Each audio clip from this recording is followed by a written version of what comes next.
Alhamdulillahi Rabbil Alameen wassalatu wassalamu ala Sayyidil Anbiya wal Mursaleen amma ba'd.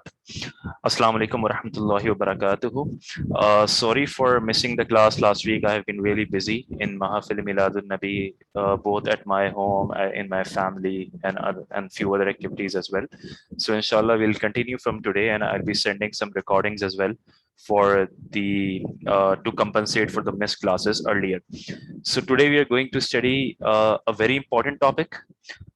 It's not something which was really important probably many years before, or it's not that you could count within the primary beliefs of Islam, but it is important because it's one of the most discussed topics today. And whatever we do in our lives, whatever we practice, it always comes around the corner as to, is this something which has been proven from Rasulullah sallallahu alaihi wasallam that Sahaba used to do this? If not, then is it allowed to do this or not? So all of these different topics that come under discussion come under this heading, which we know as bid'at. Bid'at in English means innovation, and in reality, bid'at means to create something without an example.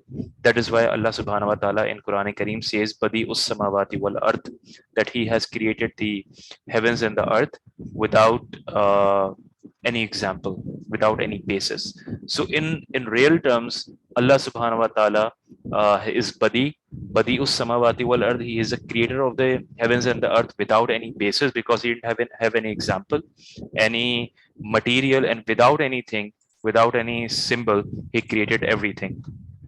But on the other hand, bid'at is used in different terms. For example, any new technology, new invention is also called a bid'at. A new practice is also called a bid'at. So ahadith karima, some of them in their direct meaning actually say that innovation is a highly discouraged thing, a highly condemned thing. Innovation leads to transgression. That is why it creates a confusion. So for example, Rasulullah sallallahu alaihi wasallam said, "Washarrul umuri muhaddathatuha wa kullu bid'atin dalala." And the most evil of affairs are their innovations, and every innovation is misguidance. Similarly, in Sunan Abu Dawud, Rasulullah sallallahu alaihi wasallam said, "I counsel you to have taqwa, fear of Allah, and to listen and obey your leader, even if a slave were to become your amir. Verily, he among you who lives long will see great controversy. So you must keep to my sunnah and to the sunnah of the Khulafa ar-Rashideen, the rightly guided caliphs, those who guide to the right way. Cling it to stubbornly, that is literally with your molar teeth. Beware of newly invented methods in the religion, for verily every bidah innovation is misguidance." So Rasulullah sallallahu alaihi wasallam multiple times said, "Kullu bid'atin dalala." Every innovation is misguidance. Similarly, there is another. If anyone calls others to follow right guidance, his reward will be equivalent to those who follow him in righteousness, without the reward being diminished in any respect. And if anyone invites others to follow error, the sin will be equivalent to that of the people who follow him, without their sins being diminished in any respect. This is Jami Tirmizi. Now, through this hadith above, we get to know that if someone calls to follow in a right direction, in a way of right guidance, then he gets the reward, and it's equivalent to the reward of the one who is actually following it, and nothing is diminished.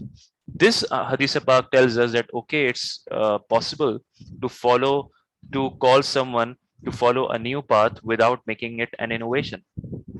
Similarly, there is another Hadith Pak in Jami Tirmizi which says that whoever introduces an erroneous innovation which Allah is not pleased with, nor His Messenger, then he shall receive sins similar to whoever acts upon it, without diminishing anything from the sins of the people.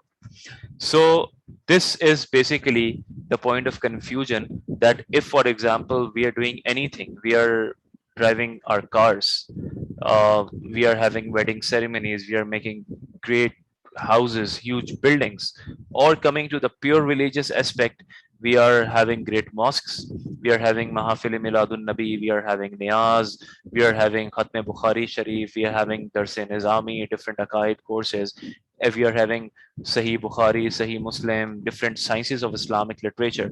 All of that was at present at the time of Rasulullah sallallahu alaihi wasallam and Sahaba. I mean, and if it was not the case, then are these innovations? which are to be condemned or not. So this is basically the issue that we face here today. What is bid'ah? uh, the originator, Badi'us Samawati wal Ard, the originator of the heavens and the earth. While doing the tafsir of this verse, Allama Jalaluddin Suyuti wrote to invent heavens and the earth in such a way that there has been no comparison throughout the world and no example as such too. So there are two definitions according to the terminology itself. Number one, it is an action or a belief that came into being after the era of Prophet Muhammad sallallahu alaihi wasallam. Because anything that happened right in front of Rasulullah sallallahu alaihi wasallam, either by his order, either by his sunnah, or something happened in front of him and he didn't stop it, that is also called hadith takriri, because it is compulsory upon a prophet that if he sees something wrong, he has to stop it. That's mandatory for a prophet. So if something happened before him and he didn't stop, this means that that thing is right to do. It's legal. It's allowed. So anything that happened in the era of Rasulullah sallallahu alaihi wasallam became Sharia. Either it is halal or haram. Was no concept of innovation because there is no innovation. Either it's allowed, not allowed, recommended, disliked. You through the Prophet Rasulullah sallallahu alaihi wasallam and Sahaba, you get to know about the status of this of that ruling. But whatever happened after him, that is basically the point of discussion. So one definition of bid'ah. Now, bid'ah in legal terms means creating something without an example or comparison. In the Sharia terms, the first definition is that it is an action or a belief that came into being after the era of Prophet Muhammad sallallahu alaihi wasallam, his companions, and their predecessors. Moreover, it is an invention and is different from the Sunnat Act.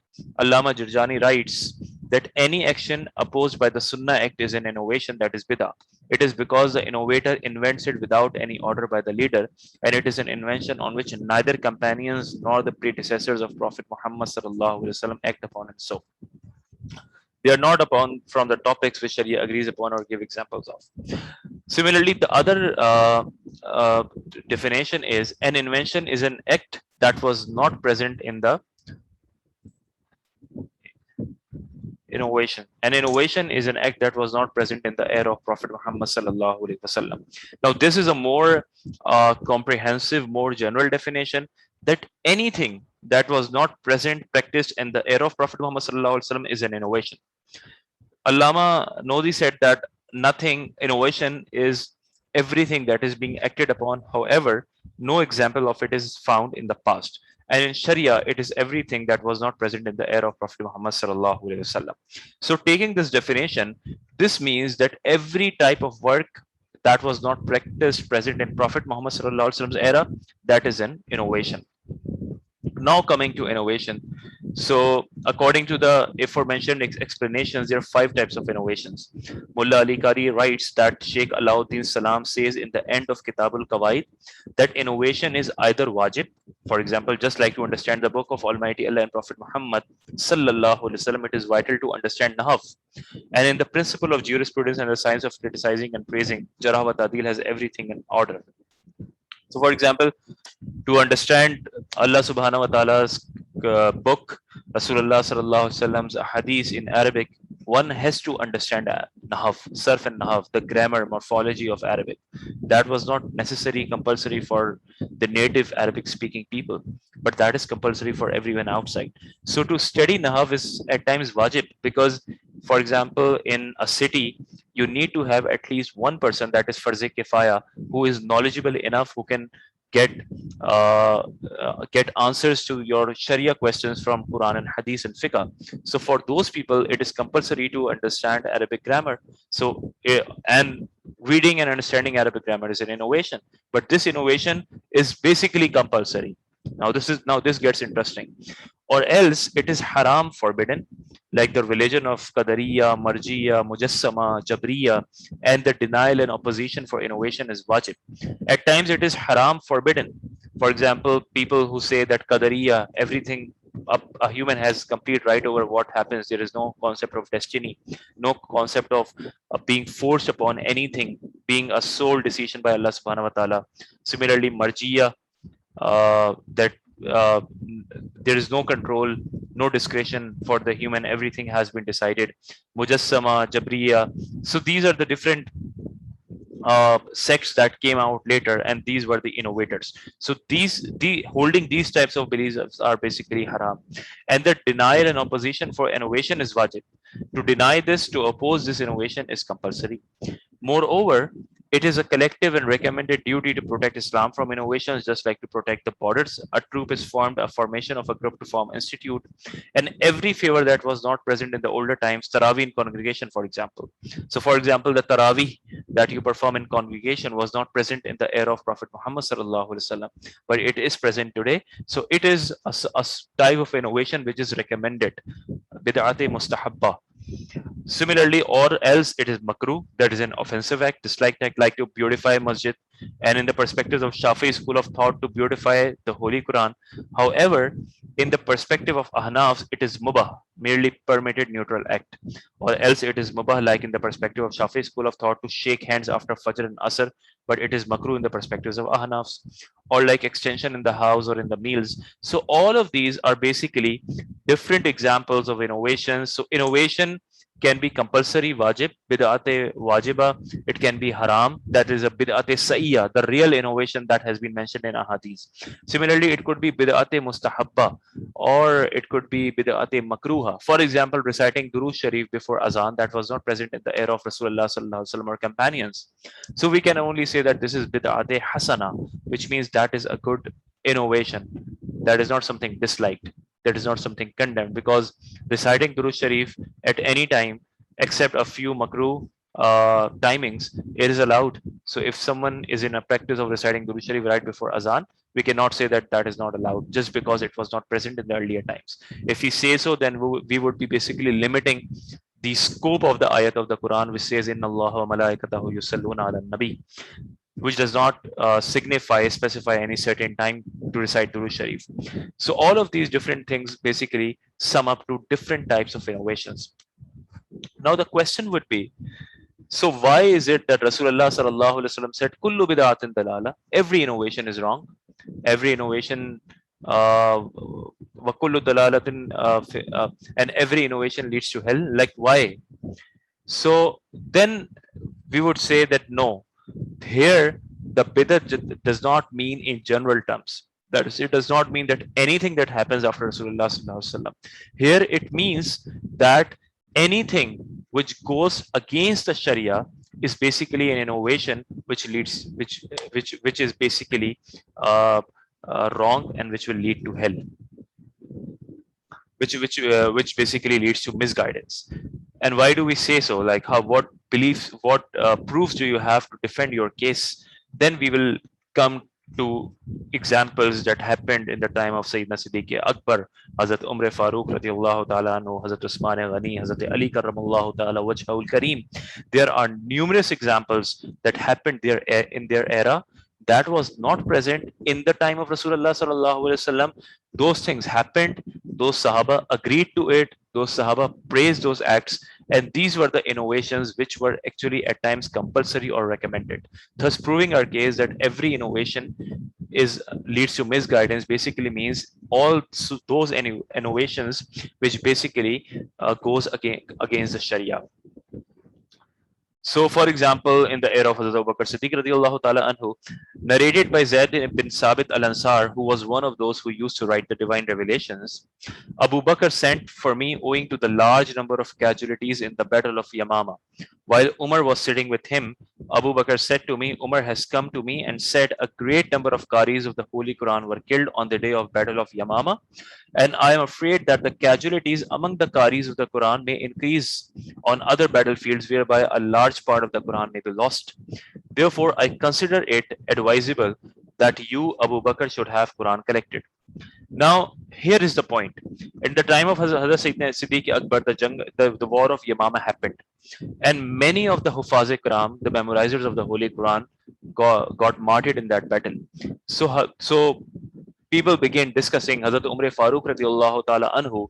He was one of those special people who used to get those thoughts which later turned into Quran uh, the Quranic revelations came according to what Hazrat Umar Farooq radiallahu ta'ala anhu wanted in the time of Prophet Muhammad sallallahu alaihi wasallam.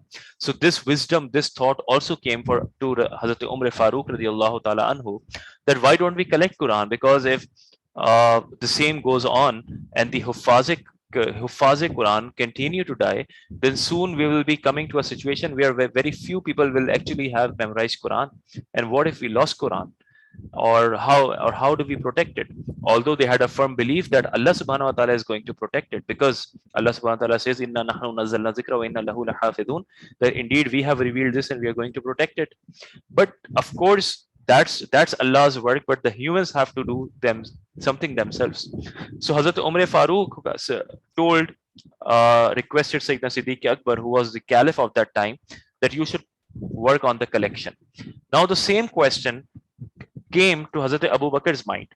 Kaifa af'alu shay'an lam yaf'alhu Rasulullah sallallahu alaihi wasallam.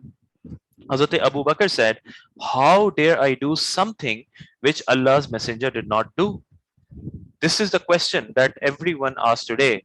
Is this something that was present in the era of Rasulullah sallallahu alaihi wasallam? Is this something that Sahaba used to do? Now, here when we discuss this topic in our society, we are talking about petty issues, minor issues. Now, right here, it's about the Quran, and just don't take it lightly. It's a very severe thing. Allah subhanahu wa ta'ala has taken the guarantee of protecting Quran, so there is nothing to worry about it.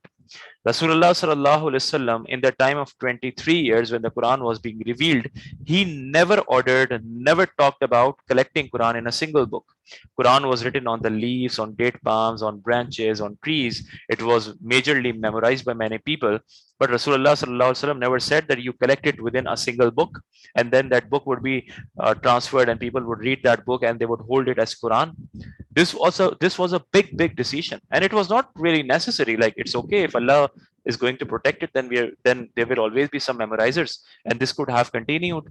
The Huffaz-e-Quran would have gone to different cities, different countries, and they would have transferred their knowledge to others, and the generations and generations would have memorized Quran from each other without using any book.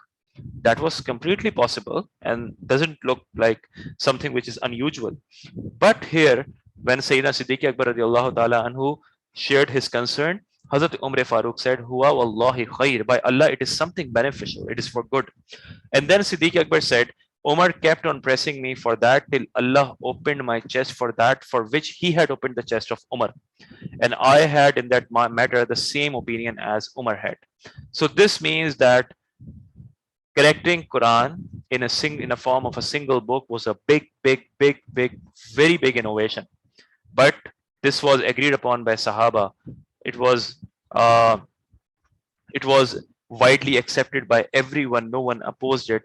This means that every innovation is not misguidance, but any innovation which basically goes against the Sharia is misguidance.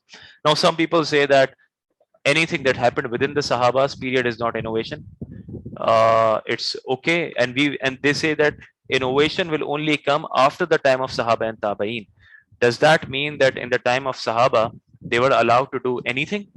They could have added something to Quran, they could have changed namaz, they could have made 5 prayers to 6 prayers. Of course they were not allowed. So what principle were they following that time? They were of course following the same principle, that they cannot go against the Sharia. So this argument does not hold valid, because Sahaba were also bound to the same rules and regulations as any person who came after them. So now let's come to another example. In the time of Hazrat Umar Farooq radiallahu ta'ala anhu, Hazrat Abdul Rahman bin Abdul Qari said that I went to the masjid during the month of Ramzan with Hazrat Umar Farooq radiallahu ta'ala anhu. We saw several people offering salah in congregation and the rest by themselves. So Hazrat Umar Farooq radiallahu ta'ala anhu said that I swear upon Allah that if I make them stand behind one imam, it would be of great importance. Then I went to the masjid the other night with him, and people were offering namaz behind one imam, and Hazrat Umar Farooq said, radiallahu ta'ala anhu said, Ni'mal bid'atu hadhihi, what a good innovation this is. Now someone can argue that at the time of Hazrat Abu Bakr, it was necessary, it was compulsory to collect Quran. It was not something optional. It was to save Islam. Now what about the Tarawih?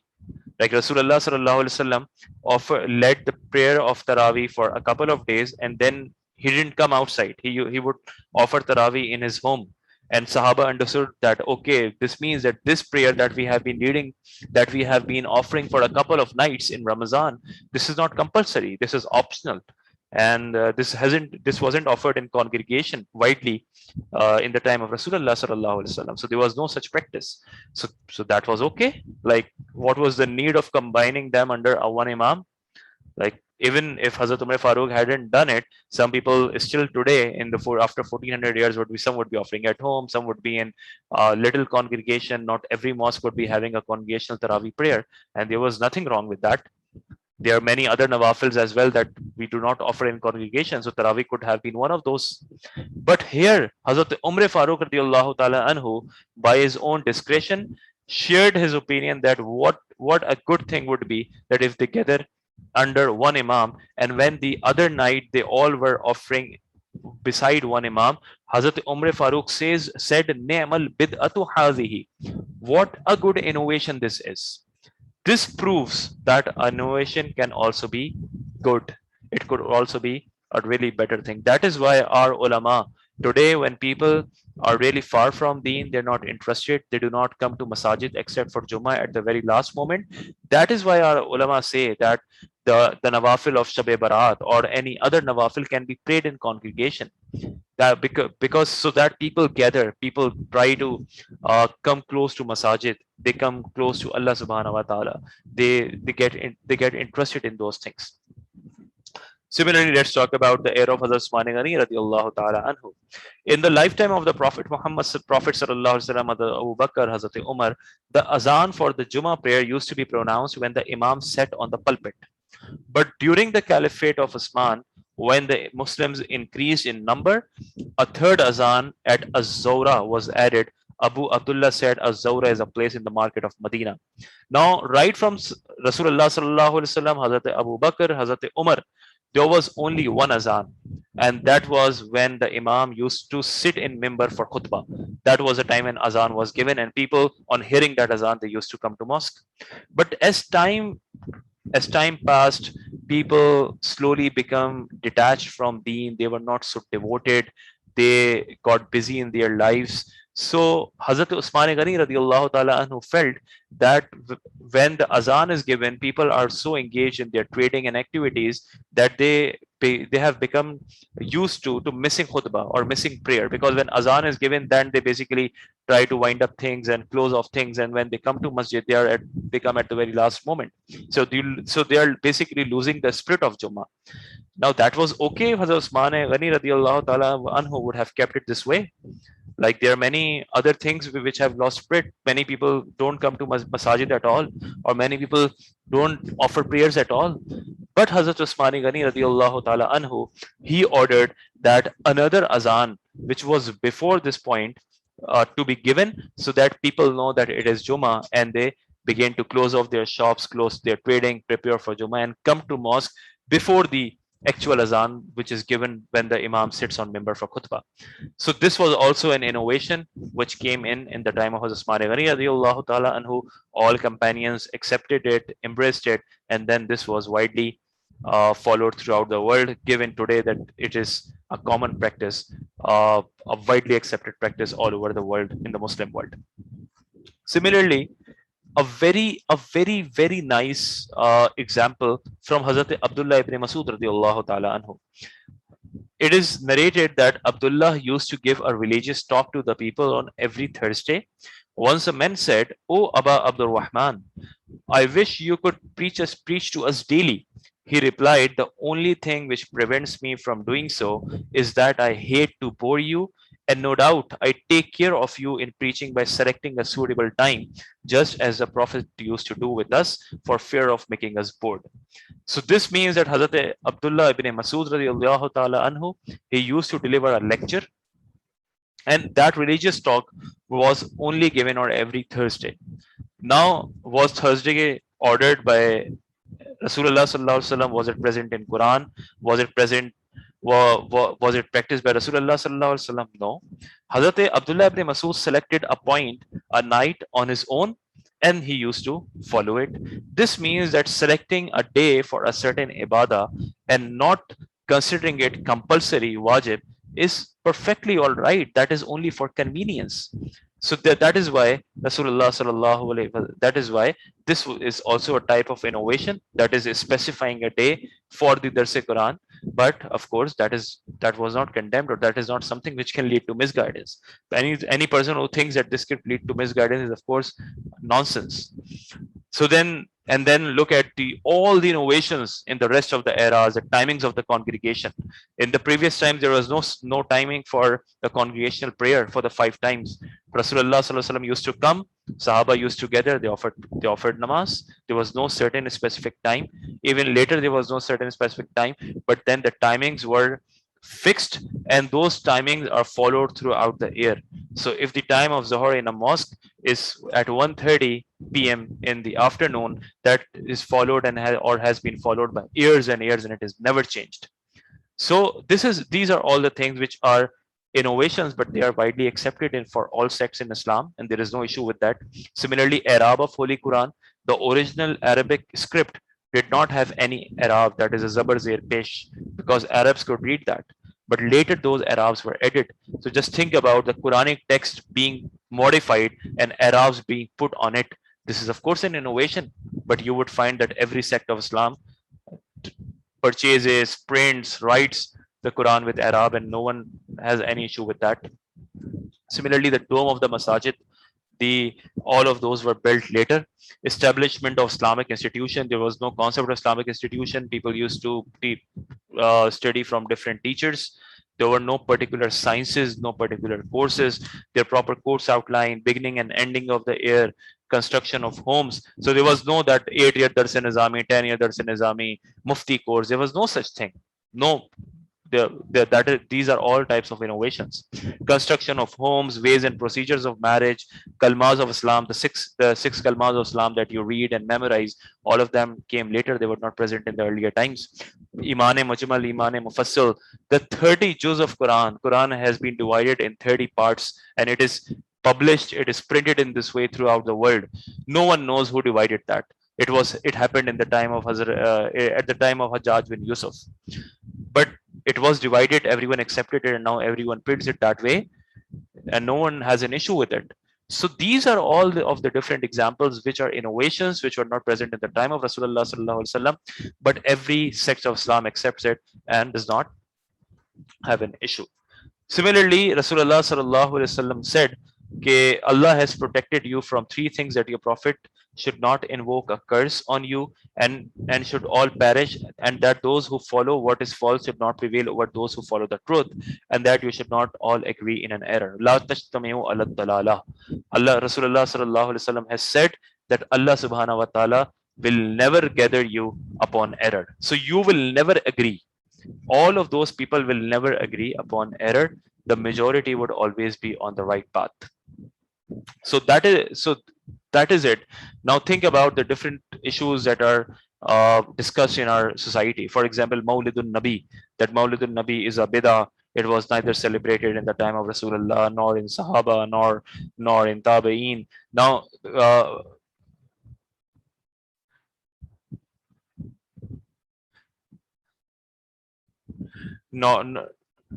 nor in the time of Tabi'een and all. That is a different topic. Of course, we can talk for 2 to 3 hours on the topic of Mawlid al-Nabi. But just think about this, that Mawlid al-Nabi sallallahu alayhi wasallam, Rasulullah sallallahu alayhi wasallam was asked that why do you fast on the day of Monday? Rasulullah, he said that because that was the day when I was born, and that was the day when I was given the revelation, the book. So Rasulullah used to celebrate his birthday every week by fasting. This is the basis of celebrating the Mawlid. Similarly, in Quran Kareem, Allah subhanahu wa ta'ala has praised the day when Hazrat Isa was born, has praised the day when Hazrat Yahya was born, and all. So this basically means that the day when a prophet is born is significant. And then later on, in the time of Tabi'een and different time periods, people used to celebrate this event in different ways. So this is perfectly all right. If there is something which goes against the Sharia, even those sects which consider celebrating Mawlid al-Nabi as bid'ah, are basically arranging Sira conferences in the same days. So what's the point of arranging Sira conferences? Is Sira conference not a bid'ah? Did it used to happen in the time of Sahaba? This is completely nonsense.